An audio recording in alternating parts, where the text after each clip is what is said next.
Sedikit mengulang dari part kemarin, Weeping Phantom dikejutkan oleh menghilangnya Ding Feng. Padahal Weeping Phantom sudah yakin kalau dia sudah mati. Bahkan Yongking pun juga menghilang dari sana. Namun Weeping Phantom melihat cairan merah yang menuju ke dalam hutan. Ternyata benar, Ding Feng belum mati. Dia berusaha menyelamatkan Yongking yang masih tak sadarkan diri. Walaupun tubuhnya sudah terluka cukup parah, namun Ding Feng berusaha kuat dan tak boleh mati sekarang. Dia harus menyelamatkan sahabatnya itu. Tak disangka, Weeping Phantom ternyata dapat dengan cepat mengejar Ding Feng dan Yongking. Dia langsung menembakkan cairan hijau yang terpusat pada jarinya, sehingga tembakannya begitu cepat dan jangkauannya bisa sangat jauh. Ding Feng menyadarinya, namun karena dia sedang terluka dan membawa Yongking di punggungnya, maka Ding Feng pun tak sempat menghindar. Tembakan cairan hijau itu benar-benar mengenai Ding Feng dan Yongking. Walaupun sudah berhasil mengenai mereka berdua, namun Weeping Phantom sedikit menyesal karena dia tak bisa mengendalikan kekuatannya, sehingga dia malah menghancurkan Yongking yang sebenarnya ingin dia pelajari tubuhnya. Dan ternyata mereka berdua masih hidup. Yongking berhasil menahan tembakan itu dengan perisai sucinya. Yongking kali ini berhasil menahannya karena dia telah memahami skill milik Weeping Phantom. Dan saat ini Yongking telah kembali naik level, dan levelnya saat ini adalah level 7. Weeping Phantom tak percaya bahwa Yongking telah naik level lagi. Dia penasaran dari mana Yongking mendapatkan poin ESP sehingga dia bisa naik level. Panel berpindah di tempat pelayan Yongking. Ternyata mereka telah berhasil mengalahkan bos dungeon. Podi puas karena mereka akhirnya telah menyelesaikan dungeon itu. Dan sekarang Podi yakin kalau Yongking pasti sudah naik level menjadi level 7. Kembali ke tempat Yongking. Yongking tahu jika selama ini tidak ada spell charm sama sekali. Dia tahu jika dari saat mereka masuk ke dalam dungeon ini, mereka secara bertahap jatuh ke dalam ilusi karena menghirup gas beracun yang sangat tipis. Yongking mulai mengeluarkan bola api di tangannya, dan sekarang gas beracun itu dapat disambung oleh apinya. Padahal sebelumnya gas itu sama sekali tidak bisa menyala karena tingkat skillnya yang terlalu rendah dan atribut yang mudah terbakar terhentikan. Saat sedang fokus berpikir, tiba-tiba sebuah serangan datang ke arah Yongking.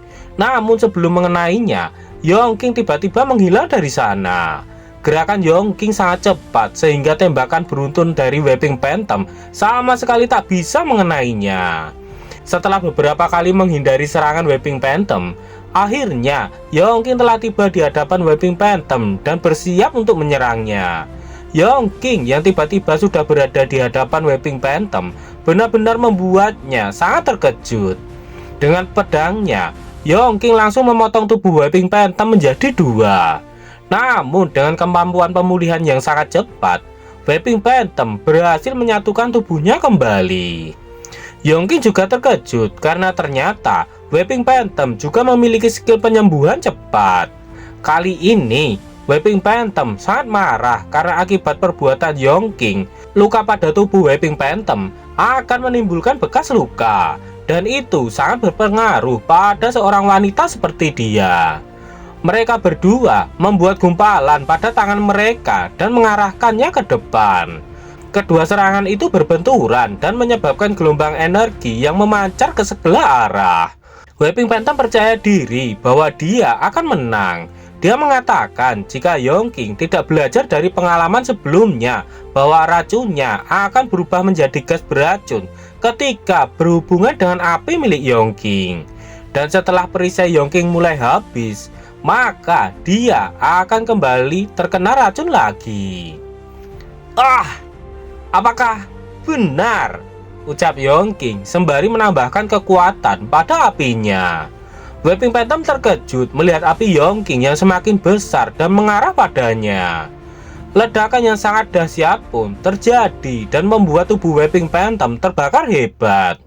Akibat kuatnya serangan Yongking, tubuh Weeping Phantom pun sampai terbakar tak tersisa. Setelah itu, Yongking mendapatkan poin ESP sebesar 400 poin. Yongking merasa ada yang aneh dengan itu. Mengalahkan bos level 7, namun hanya mendapatkan ESP sebanyak itu. Benar saja, ternyata Weeping Phantom masih hidup. Dia berhasil melarikan diri dari Yongking walaupun tubuhnya sudah benar-benar gosong dan mengeluarkan asap hitam. Weeping Phantom bersyukur karena dia menggunakan trik yang sama untuk menipu Yongking lagi. Dan untuk yang sekarang, Weeping Phantom akan bersembunyi terlebih dahulu dan akan kembali setelah dia pulih. Bahkan walaupun dia tidak bisa mengalahkan Yongking, setidaknya dia bisa mengalahkan teman satu timnya. Tiba-tiba ada serangan yang datang padanya. Untung saja Weeping Phantom menyadarinya dan berhasil menghindarinya walaupun kedua tanduknya terpotong, namun nyawanya berhasil selamat. Setelah melihat serangan itu, Weeping Phantom tahu jika ada orang keenam di sana. Tiba-tiba di belakang Weeping Phantom, orang ketujuh sudah menempelkan tangannya ke tubuh Weeping Phantom. Dan itu adalah Pondy. Weeping Phantom penasaran dari mana mereka berasal. Namun sebelum mendapatkan jawabannya, Pondy sudah melakukan tembakan api yang membakar tubuh Weeping Phantom. Ternyata ketahanan tubuh Weeping Phantom sangatlah kuat. Sudah dibakar 2 kali, namun dia masih saja bisa selamat. Kemudian orang ke-8 muncul dan langsung memotong tubuh Weeping Phantom menjadi 2 bagian. Itu dilakukan oleh Argus dengan pedang besarnya.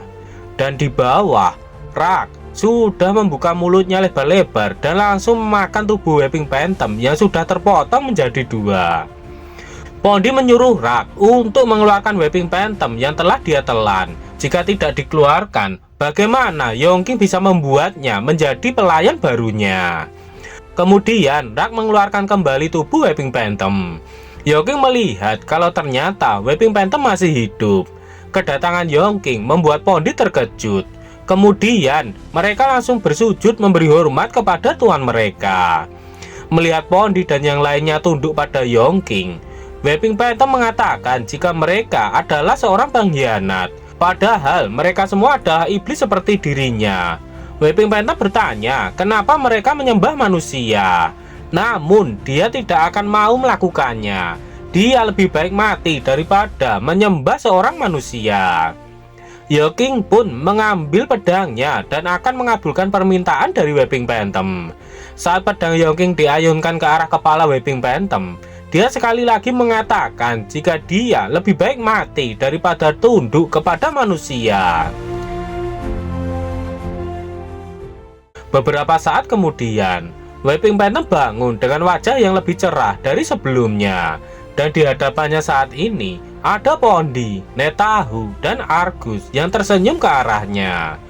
Setelah bangun, Weeping Phantom langsung melihat ke arah Yongking dan dia pun langsung bersujud di hadapan Yongking.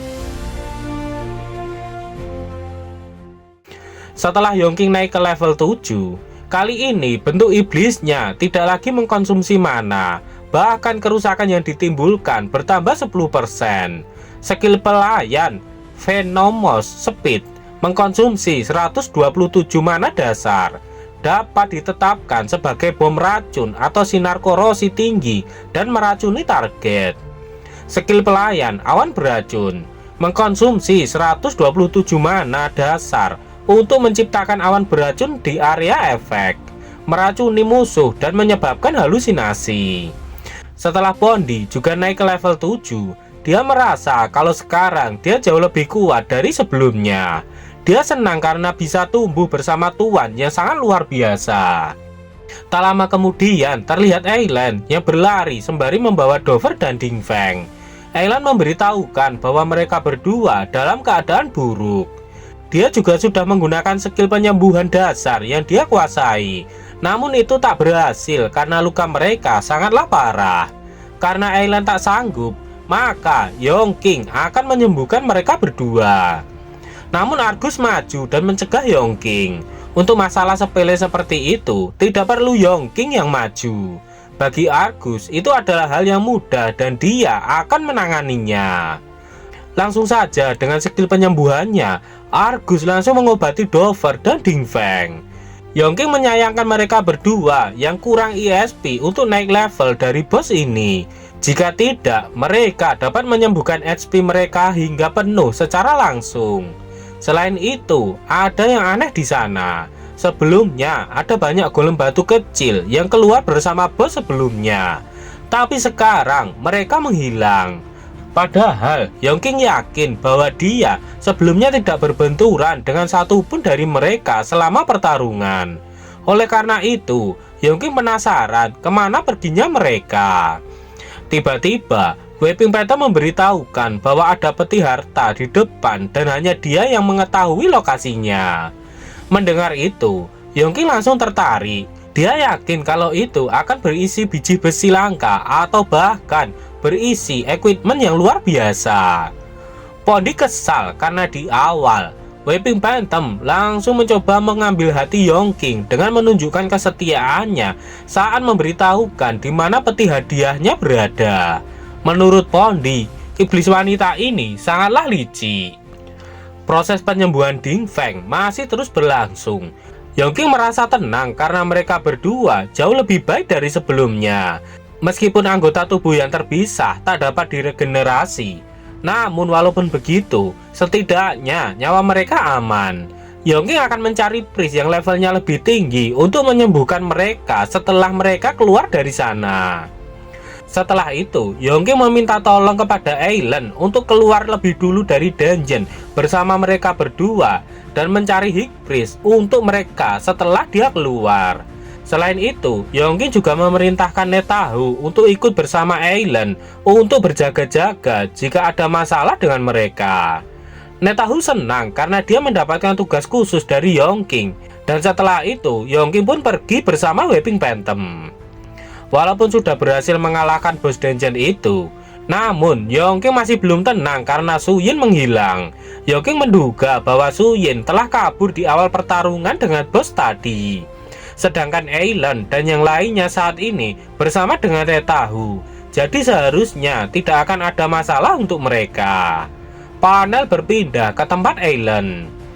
Melihat Dover ditutup dengan kain, Netahu bertanya kepada Ailen kenapa dia melakukan hal itu. Ailen menjelaskan jika jirahnya dicairkan oleh Weeping Phantom. Jadi dia tidak akan bisa membiarkan Dover berjalan-jalan dalam keadaan telanjang.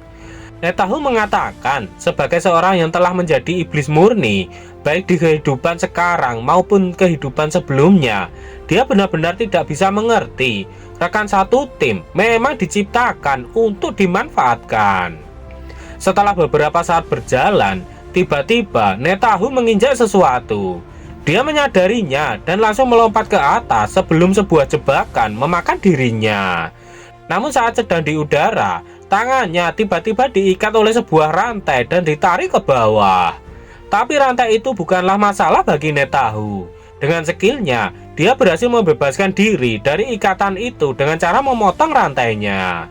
Setelah itu, dari atas muncul banyak rantai yang menyerang ke arahnya. Tentu saja kali ini Netahu benar-benar diikat di segala tubuhnya. Ailen khawatir dengan keadaan Netahu. Dia akan membantu dengan memotong rantai itu sekarang. Namun Netahu berteriak jika Ailen harus berhati-hati. Sedangkan dia adalah seorang iblis, jadi dia tidak perlu dikhawatirkan. Benar saja, ternyata di belakang Ailen muncul seseorang yang bersiap untuk menyerangnya. Dan orang itu adalah Su Yin. Dia muncul dengan senyuman yang sangat jelek. Dengan skill pisau yang tak terlihatnya, Netahu mencoba memotong semua rantai itu dan itu pun berhasil. Setelah sampai di bawah, Netahu langsung berlari ke arah Ailen untuk menyelamatkannya. Namun itu sudah diprediksi oleh Su Yin. Dia sudah mempersiapkan sebuah skill serangan untuk menghadapi Netahu. Sementara di tempat Yongking, dia sedang membuka peti harta yang berisi biji langka. Yongking bahkan tak percaya dengan apa yang dia lihat. Dia berhasil menemukan biji langka di sana. Weeping Phantom memberikan selamat kepada Yongking karena telah berhasil menemukan biji langka. Kesenangan Yongking tiba-tiba terhenti ketika dia merasakan sesuatu. Melihat tuannya terlihat cemas, Weeping Phantom menanyakan apakah harta itu tidak cukup untuk memuaskan dirinya. Jika memang belum puas, Weeping Phantom akan mengantarkan ke tempat lain agar menemukan barang yang lebih bagus lagi. Yongking mengatakan jika ini bukan urusan Weeping Phantom. Saat ini Netahu sedang dalam masalah. Jadi Yongking memerintahkan Weeping Phantom untuk menyelesaikan tugasnya, dan setelah selesai, dia disuruh untuk menunggu di pintu masuk dungeon. Setelah itu, Yongking pun langsung menghilang dari sana. Kembali ke tempat pertarungan Netahu. Terlihat Ailen yang pemalu sudah terkapar tak sadarkan diri.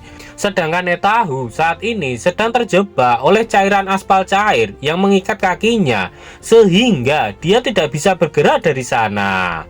Netahu menanyakan apakah Suyin sudah merencanakan semua ini sejak mereka masuk ke dalam dungeon itu. Dia juga bertanya apa sebenarnya benda hitam lengket yang menahan kakinya itu. Suyin menyuruh Netahu agar dia tidak membuang-buang energinya hanya untuk melepaskan diri dari benda itu. Dia menjelaskan jika itu adalah salah satu keahliannya, yaitu perangkap aspal hitam yang diperkuat secara ajaib. Jadi Netahu tidak akan bisa keluar dari benda itu. Suyin mengangkat pedangnya. Dia akan segera menghabisi Netahu, dan setelahnya dia akan menunggu Yongking di sana, lalu akan menyergapnya di tempat itu juga. Suyin bertanya-tanya apakah poin ESP yang akan dia dapatkan termasuk dari pelayannya, ataukah hanya akan dia dapatkan dari tuannya saja. Netahu tak terima Yongking diremehkan oleh Suyin. Menurutnya, Suyin tak layak untuk melawan tuannya itu. Netahu mengira kalau level 7 Suyin saat ini hanyalah penyamarannya saja. Suyin tertawa kecil mendengar bahwa Netahu mengira levelnya saat ini hanyalah sebuah penyamaran saja. Suyin menjelaskan jika level yang dilihat oleh Netahu secara visual adalah representasi konkret dari perbedaan kekuatan di antara mereka. Suyin dapat menyamarkan dirinya sebagai level yang lebih rendah menggunakan skill kamuflase. Tapi untuk melakukan kamuflase agar levelnya menjadi lebih tinggi, itu sangat sulit. Tapi kekuatan yang setara akan mudah terlihat. Suyin bertanya kepada Netahu, sebenarnya level berapa dia saat ini? Netahu terkejut. Ternyata Suyin benar-benar sudah berlevel 7. Netahu tak percaya. Bahkan jika Suyin mendapatkan ESP dengan mengalahkan seorang bos, dia tidak akan bisa langsung melompat dari level 4 ke level 7 secara langsung. Suyin mengatakan jika dia sudah berlevel 6 sejak dia bergabung dengan tim ini. Bukan hanya ESP dari bos yang dia dapatkan. Suyin menanyakan, di mana perginya monster kecil yang tak berguna yang ada di dalam dungeon itu sekarang. Saat itu, Suyin memancing puluhan monster kecil agar menjauh dari bos. Suyin juga memastikan mereka berada di luar jangkauan maksimum untuk pembagian ESP bersama sebelum menghabisi mereka semua dan mengambil semua ESP itu untuk dirinya sendiri. Netahu memberitahukan kepada Yongking jika itulah yang sebenarnya terjadi. Suyin mengayunkan pedangnya ke leher Netahu sembari mengatakan jika tuannya tidak ada di sana dan dia akan menyampaikan itu kepadanya nanti setelah dia datang. Apakah Netahu akan selamat? Nantikan kelanjutannya di part berikutnya.